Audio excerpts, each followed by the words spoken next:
Using data to find the 5-number summary. Open a new document.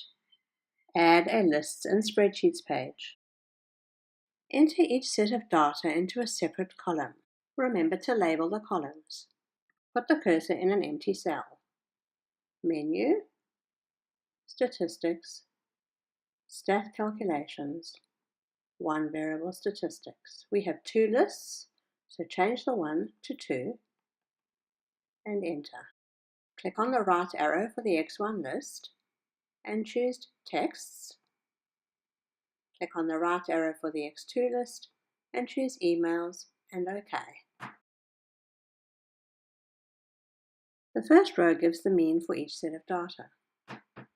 Scroll down to find the 5-number summary.